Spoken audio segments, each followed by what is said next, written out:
на бруствер, и на скрипке натяжно заиграл «Вставай на смертный бой».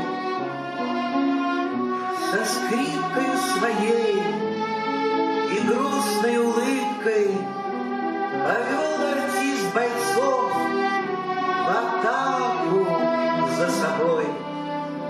И кровь текла рекой, и падали солдаты, и взяли тот окоп.